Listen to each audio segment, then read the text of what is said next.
Hello friends, welcome back to our channel. ഇന്ന് നമ്മൾ തള്ളി മനസ്സ് എന്ന സിനിമയാണ് കാണാൻ പോകുന്നത്. ഇതൊരു ഗംഭീര ഇമോഷണൽ ഡ്രാമ സിനിമയാണ്. ഒരു വിവാഹ സൽക്കാരത്തിൽ നിന്നാണ് കഥ തുടങ്ങുന്നത്. അവിടെ നമ്മൾ ജ്യോതി എന്ന സ്ത്രീയെ കാണുന്നു. അവളുടെ സഹോദരിയുടെ വിവാഹമാണ് ഇന്ന്. വിവാഹം വളരെ ആഘോഷപൂർവ്വം നടക്കുകയാണ്. ക്ഷണിക്കപ്പെട്ട അതിഥികളെല്ലാം ഓരോരുത്തരായി എത്തിക്കൊണ്ടിരിക്കുന്നു. ജ്യോതി സഹോദരിയെ അണിയിച്ചൊരുക്കുകയാണ്. വിവാഹത്തിൽ പങ്കെടുത്ത എല്ലാവരും വളരെ സന്തോഷത്തിലാണ്. എന്നാൽ ഈ സന്തോഷത്തിനിടയിൽ ഒരു വാർത്ത വരുന്നു. വിവാഹത്തിന് ഭക്ഷണം പാകം ചെയ്യാൻ ഏർപ്പാടാക്കിയിരുന്ന പാചകക്കാരന്റെ ആരോഗ്യനില വഷളായിരിക്കുന്നു. അയാളെ ഉടൻ തന്നെ ആശുപത്രിയിൽ പ്രവേശിപ്പിക്കേണ്ടി വന്നു. അതിഥികളെല്ലാം എത്തിക്കഴിഞ്ഞു. പക്ഷെ ഭക്ഷണം പാകം ചെയ്യാൻ ആരുമില്ല. ഇനി എന്തു ചെയ്യുമെന്നോർത്ത് കുടുംബം പരിഭ്രാന്തരായി. ഇത്ര പെട്ടെന്ന് മറ്റൊരു പാചകക്കാരനെ കിട്ടുകയുമില്ല.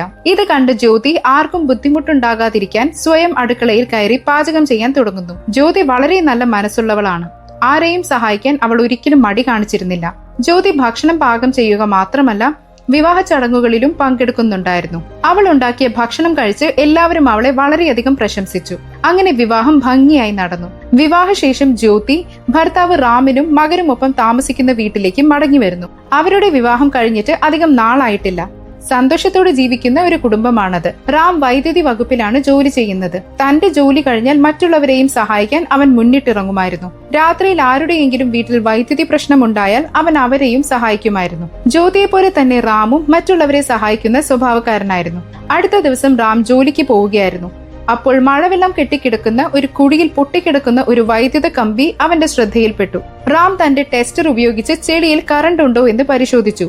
പരിശോധനയിൽ ചെളിയിൽ കറണ്ട് ഉണ്ടെന്ന് അവന് മനസ്സിലായി. ഉടൻ തന്നെ വൈദ്യുതി വകുപ്പിലുള്ളവരെ വിളിച്ച് എത്രയും പെട്ടെന്ന് നടപടിയെടുക്കാൻ അവൻ ശ്രമിച്ചു. എന്നാൽ ആരും കോൾ എടുക്കുന്നില്ല. എല്ലാവരും തിരക്കിലായിരുന്നു.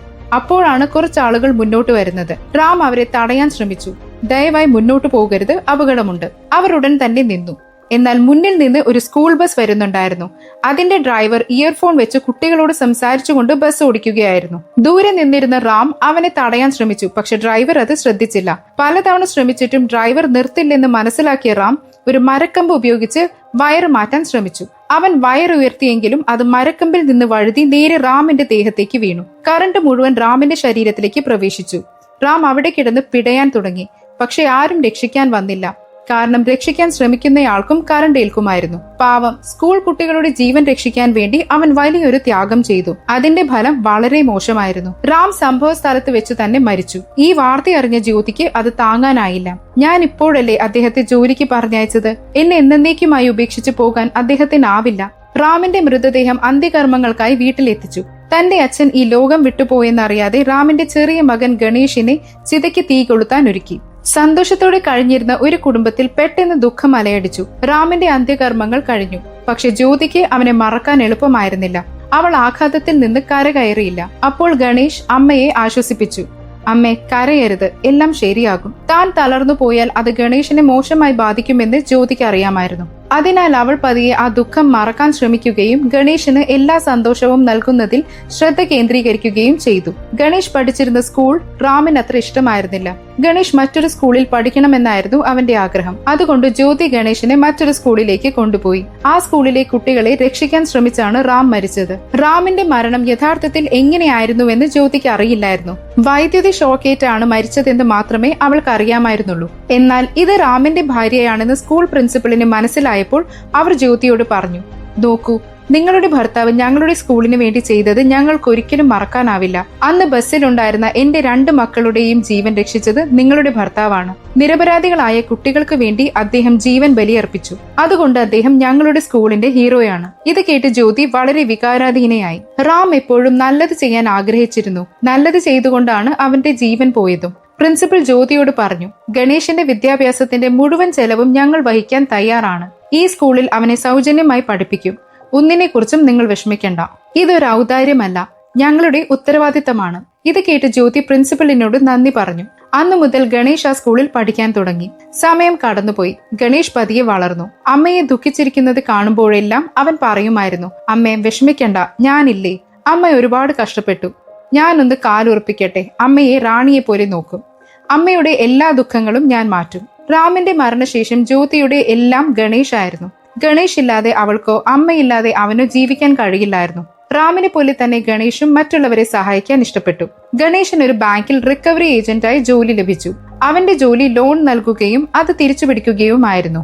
ലോണിന് അത്യാവശ്യമുള്ള ആരെങ്കിലും വരികയും അവരുടെ ഡോക്യുമെന്റ്സിൽ ചെറിയ തെറ്റുകൾ ഉണ്ടാവുകയും ചെയ്താൽ ഗണേഷ് അവരുടെ സാഹചര്യം മനസ്സിലാക്കി ലോൺ അനുവദിക്കുമായിരുന്നു. ഗണേഷിന്റെ ബോസ് മറ്റ് ജീവനക്കാരെ എല്ലാം വഴക്കു പറയുമായിരുന്നു, ഗണേഷിനെ ഒഴികെ. ഗണേഷിനോട് അദ്ദേഹം വളരെ നന്നായി പെരുമാറി. ഇത് മറ്റുള്ളവരെ അത്ഭുതപ്പെടുത്തി. ഒരു ദിവസം ഗണേഷിന്റെ അമ്മാവൻ വന്ന് പറഞ്ഞു, തുളസിറാം ഭായ് നിന്നെ ഓർക്കുന്നുണ്ടായിരുന്നു. ആശുപത്രിയിൽ വെച്ച് നിന്നെ കാണണമെന്ന് പറയുന്നു. ഇത് കേട്ട് ഗണേഷ് ഉടൻ ആശുപത്രിയിലേക്ക് ഓടിച്ചെന്ന് തുളസിറാമിന് രക്തദാനം ചെയ്തു. ഗണേഷിന്റെ ബ്ലഡ് ഗ്രൂപ്പും തുളസിറാമിന്റെ ബ്ലഡ് ഗ്രൂപ്പും ഒന്നായതുകൊണ്ട് ആവശ്യമുള്ളപ്പോഴെല്ലാം ഗണേഷ് രഹസ്യമായി രക്തം നൽകുമായിരുന്നു. ജ്യോതിക്ക് ഇത് അറിയില്ലായിരുന്നു. അറിഞ്ഞാൽ അവൾ വിഷമിക്കുമെന്ന് ഗണേഷ് കരുതി.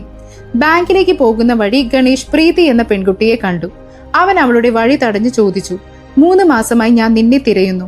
4 ലക്ഷം രൂപ ലോൺ എടുത്തിട്ട് അതിന്റെ EMI ആരാണ് അടയ്ക്കുന്നത്? നീ EMI അടയ്ക്കാത്തത് കൊണ്ട് ബോസ് എന്നെ എന്നും വഴക്കു പറയുന്നു. ഗണേഷിനെ കണ്ട് ഭയന്ന പ്രീതി ഇവൻ എന്നെ ശല്യപ്പെടുത്തുന്നു എന്ന് പറഞ്ഞ് ബഹളം വെച്ചു. ആളുകൾ കൂടിയപ്പോൾ പ്രീതി അവിടെ നിന്ന് രക്ഷപ്പെട്ടു. പിന്നീട് ബോസ് വീണ്ടും മറ്റു ജീവനക്കാരെ വഴക്കു പറയുമ്പോൾ എല്ലാവരും ഗണേഷിനെയാണ് ബോസിനെ ശാന്തനാക്കാൻ അയക്കുന്നത്. ഗണേഷ് സംസാരിക്കുമ്പോൾ ബോസിന്റെ ദേഷ്യം മാറും. ഒരു ദിവസം ഒരു സഹപ്രവർത്തക ബോസിനോട് ചോദിച്ചു, നിങ്ങൾ എന്തിനാണ് എപ്പോഴും ഗണേഷിനോട് ശാന്തമായി പെരുമാറുന്നത്? നിങ്ങൾ തമ്മിൽ എന്തെങ്കിലും ബന്ധമുണ്ടോ? അപ്പോഴാണ് ബോസിന്റെ ഭാര്യയുടെ ഫോൺ വന്നത്. ദേഷ്യത്തിൽ ഫോൺ കട്ട് ചെയ്ത ശേഷം അദ്ദേഹം ആ സഹപ്രവർത്തകയോട് രഹസ്യം വെളിപ്പെടുത്തി. ഒരിക്കൽ ഗണേഷ് ലോൺ റിക്കവറിക്കായി പോയപ്പോൾ ബോസിനെ മറ്റൊരു സ്ത്രീയോടൊപ്പം കണ്ടു. ബോസെ, വീട്ടിൽ ഒരു പ്രൈവറ്റ് അക്കൗണ്ട് ഉണ്ടായിട്ടും ഇവിടെ കറണ്ട് അക്കൗണ്ടിൽ ഇടപാട് നടത്തുകയാണോ എന്ന് ഗണേഷ് ചോദിച്ചു. ഈ രഹസ്യം ഭാര്യ അറിയാതിരിക്കാൻ ബോസ് ഗണേഷിനോട് തന്നെ വഴക്കു പറയരുതെന്ന് ഒരു ഡീലുണ്ടാക്കി. എന്നാൽ ഫോൺ കട്ടായിരുന്നില്ല. ഭാര്യ എല്ലാം കേട്ടു. പിന്നീട് ഗണേഷ് വീണ്ടും പ്രീതിയെ കണ്ടു. അവളെ തടഞ്ഞു നിർത്തിയപ്പോൾ പോലീസുകാർ വന്ന് ഗണേഷിനെ അറസ്റ്റ് ചെയ്തു. പ്രമോദ് എന്ന ഓഫീസർ അവനെ ചോദ്യം ചെയ്തു. അപ്പോൾ ഗണേഷ് നടന്നതെല്ലാം പറഞ്ഞു. പ്രീതി ഒരു ബ്യൂട്ടി പാർലർ തുടങ്ങാനാണെന്ന് പറഞ്ഞ് 4 ലക്ഷം രൂപ ലോൺ വാങ്ങി. എന്നാൽ എല്ലാ രേഖകളും വ്യാജമായിരുന്നു. ഇത് കേട്ട് പ്രമോദ് പ്രീതിയെ സ്റ്റേഷനിലേക്ക് വിളിപ്പിച്ചു. അവിടെ വെച്ച് പ്രീതി പ്രമോദിനെ അച്ഛ എന്ന് വിളിച്ചപ്പോഴാണ് ഗണേഷിന് മനസ്സിലായത് അവൾ പ്രമോദിന്റെ മകളാണെന്ന്. പ്രമോദ് ഗണേഷിനോട് പോകാൻ പറയുകയും അടുത്ത ദിവസം ചെക്ക് കിട്ടുമെന്ന് ഉറപ്പു നൽകുകയും ചെയ്തു. പിന്നീട് മകളോട് കാര്യം തിരക്കിയപ്പോൾ അവൾ സത്യം പറഞ്ഞു. ഒരു പെൺകുട്ടിയെ പോലീസ് സ്റ്റേഷനിൽ കയറ്റുന്നത് അവളുടെ ഭാവിയെ ബാധിക്കുമെന്നതിനാലാണ് ഗണേഷ് പരാതി നൽകാതിരുന്നത്. ഗണേഷിനെ പോലുള്ള നല്ല ആളുകളെ ചൂഷണം ചെയ്യരുത് എന്ന് പ്രമോദ് മകളെ ഉപദേശിച്ചു. പിറ്റേ ദിവസം പ്രീതി ബാങ്കിൽ വന്ന് ഗണേഷിനോട് ക്ഷമ ചോദിക്കുകയും 4 ലക്ഷത്തിന്റെ ചെക്ക് നൽകുകയും ചെയ്തു. അതോടൊപ്പം അവൾ ഗണേഷിനോട് വിവാഹാഭ്യർത്ഥനയും നടത്തി. എന്നാൽ തന്റെ അമ്മ ഇഷ്ടപ്പെടുന്ന പെൺകുട്ടിയെ മാത്രമേ വിവാഹം കഴിക്കൂ എന്ന് ഗണേഷ് പറഞ്ഞു. പ്രീതി പിറ്റേന്ന് രാവിലെ തന്നെ അമ്പലത്തിൽ പോയി പ്രാർത്ഥിക്കാൻ തുടങ്ങി. അവിടെ വെച്ച് ജ്യോതി അവളെ കാണുകയും അവളുടെ ഭക്തിയിൽ ആകൃഷ്ടയാവുകയും ചെയ്തു. അപ്പോഴാണ് ഗണേഷ് അങ്ങോട്ട് വന്നത്. പ്രീതിയാണ് തന്റെ മരുമകളാകാൻ പോകുന്നതെന്ന് അറിഞ്ഞപ്പോൾ ജ്യോതിക്ക് വളരെ സന്തോഷമായി.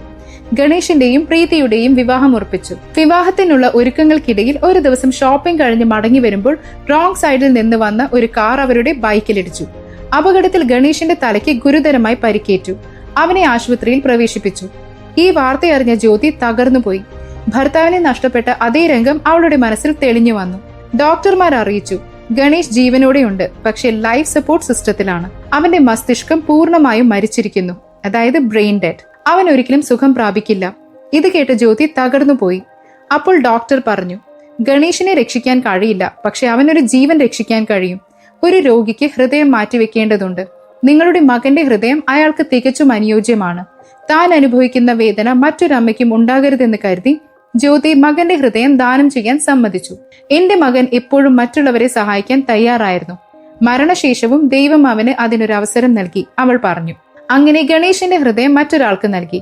ഗണേഷിന്റെ അന്ത്യകർമ്മങ്ങൾ നടത്തി. ജ്യോതിക്ക് എല്ലാം നഷ്ടപ്പെട്ടു. കുറച്ചു ദിവസങ്ങൾക്ക് ശേഷം ഗണേഷിൽ നിന്ന് ലോൺ വാങ്ങിയവരെല്ലാം പണം തിരികെ നൽകാനായി ബാങ്കിലെത്തി. ഗണേഷിന്റെ നന്മയെക്കുറിച്ച് അവർക്ക് എല്ലാവർക്കും അറിവുണ്ടായിരുന്നു. ജ്യോതി ആഘാതത്തിൽ നിന്ന് പുറത്തു വന്നില്ല. ഡോക്ടറുടെ വാക്കുകൾ ഓർമ്മ വന്നപ്പോൾ ഗണേഷിന്റെ ഹൃദയം സ്വീകരിച്ച് ആ രോഗിയെ കണ്ടെത്താൻ അവൾ തീരുമാനിച്ചു. ആശുപത്രിയിൽ അന്വേഷിച്ചെങ്കിലും ആരും വിവരം നൽകിയില്ല. ഒടുവിൽ ഒരു നഴ്സ് അവളോട് പറഞ്ഞു, ആ രോഗിയുടെ പേര് ചരൺ എന്നാണ്. അടുത്തുള്ള ഒരു സ്കൂളിന്റെ ചെയർമാനാണ് അദ്ദേഹം. ജ്യോതി ചരണിനെ തേടിപ്പോയി. വഴിയിൽ തളർന്നു വീഴാൻ പോയ അവളെ ഒരു കാറിൽ വന്നയാൾ രക്ഷിച്ചു. അയാൾ സ്വയം ചരൺ എന്ന് പരിചയപ്പെടുത്തിയപ്പോൾ തന്റെ മകന്റെ ഹൃദയം തുടിക്കുന്നത് ഈ ശരീരത്തിലാണെന്ന് അവൾക്ക് മനസ്സിലായി. അവൾ ചരണിന്റെ വീട്ടിൽ പാചകക്കാരിയായി ജോലിക്ക് കയറി. അങ്ങനെ മകന്റെ സാമീപ്യം അനുഭവിക്കാമെന്ന് അവൾ കരുതി. എന്നാൽ ചരൺ നല്ലൊരു മനുഷ്യനായിരുന്നില്ല. അയാൾ അഹങ്കാരിയും മദ്യപാനിയും പുകവലിക്കാരനുമായിരുന്നു. ഗണേഷിന്റെ ഹൃദയത്തോട് അയാൾ ചെയ്യുന്ന ക്രൂരത ജ്യോതിക്ക് സഹിക്കാനായില്ല. ചരൺ തന്റെ സ്കൂളിലെ പ്രിയ എന്ന ടീച്ചറെ ശല്യം ചെയ്യാനും തുടങ്ങി. ഒരു ദിവസം പ്രമോദ് ചരണിനെ അന്വേഷിച്ച് അവിടെ വന്നു. ജ്യോതിയെ അവിടെ കണ്ട് അയാൾ ഞെട്ടി. പിന്നീട് അയാൾ ജ്യോതിയോട് ഞെട്ടിക്കുന്ന ഒരു സത്യം വെളിപ്പെടുത്തി. ഗണേഷിന്റെ മരണം അപകടമായിരുന്നില്ല, അതൊരു കൊലപാതകമായിരുന്നു. ചരണിന്റെ കുടുംബം ആസൂത്രണം ചെയ്തതാണ്. ഗണേഷിന്റെ അതേ ബ്ലഡ് ഗ്രൂപ്പ് ആയിരുന്നു ചരണിനും. അവന്റെ ഹൃദയം ലഭിക്കാൻ വേണ്ടിയാണ് അവർ ഈ അപകടം സൃഷ്ടിച്ചത്. ഇതറിഞ്ഞ ജ്യോതി തകർന്നുപോയി. പിന്നീട് ഒരു ദിവസം ചരൺ പ്രിയയെ ബലമായി ഉപദ്രവിക്കാൻ ശ്രമിക്കുന്നത് ജ്യോതി കണ്ടു. തന്റെ മകന്റെ ഹൃദയമുള്ള ഒരുവൻ ഇത്രയും നീചമായ പ്രവൃത്തി ചെയ്യുന്നത് കാണാൻ അവൾക്ക് കഴിഞ്ഞില്ല. അവൾ ഒരു ചുറ്റികയെടുത്ത് ചരണിന്റെ തലയ്ക്കടിച്ചു കൊന്നു. കേസ് കോടതിയിലെത്തി. അതെ, ഞാൻ മനഃപൂർവ്വം ചരണിനെ കൊന്നതാണ്, ജ്യോതി പറഞ്ഞു. എന്റെ മകൻ വളരെ നല്ലവനായിരുന്നു. അവന്റെ ഹൃദയം ചരണിനെ പോലൊരു ചെകുത്താന്റെ നെഞ്ചിൽ തുടിക്കാൻ പാടില്ലായിരുന്നു. ആ പെൺകുട്ടിയോട് അവൻ അങ്ങനെ പെരുമാറുന്നത് കണ്ടപ്പോൾ എന്റെ മകന്റെ ഹൃദയം വേദനിക്കുന്നത് ഞാൻ അറിഞ്ഞു. അതുകൊണ്ടാണ് ഞാൻ അവനെ കൊന്നത്. എനിക്ക് കഠിനമായ ശിക്ഷ തരൂ, എന്നെ കൊല്ലൂ. എനിക്ക് എന്റെ ഭർത്താവിന്റെയും മകന്റെയും അടുത്തേക്ക് പോകണം. അവൾ അലറി വിളിച്ചു. അവളുടെ വാക്കുകൾ കേട്ട് കോടതി നിശബ്ദമായി. ആ അമ്മയുടെ വേദന കണ്ടിട്ടാവണം ദൈവം അവളെ തിരികെ വിളിച്ചു. കോടതിയിൽ വെച്ച് ഹൃദയാഘാതം വന്ന് ജ്യോതി മരിച്ചു. ഒരുപാട് വേദനകൾ സഹിച്ച് ജ്യോതിയുടെ ജീവിതം ഇവിടെ അവസാനിച്ചു. ഈ വൈകാരികമായ അന്ത്യത്തോടെ സിനിമ അവസാനിക്കുന്നു. അപ്പോൾ നിങ്ങൾക്ക് എല്ലാവർക്കും ഈ സിനിമ ഇഷ്ടപ്പെട്ടെന്ന് കരുതുന്നു. വീഡിയോ ഇഷ്ടപ്പെട്ടെങ്കിൽ ലൈക്ക് ചെയ്യുക, ചാനൽ സബ്സ്ക്രൈബ് ചെയ്യുക. മറ്റൊരു സിനിമയുമായി കാണുന്നത് വരെ ഗുഡ് ബൈ.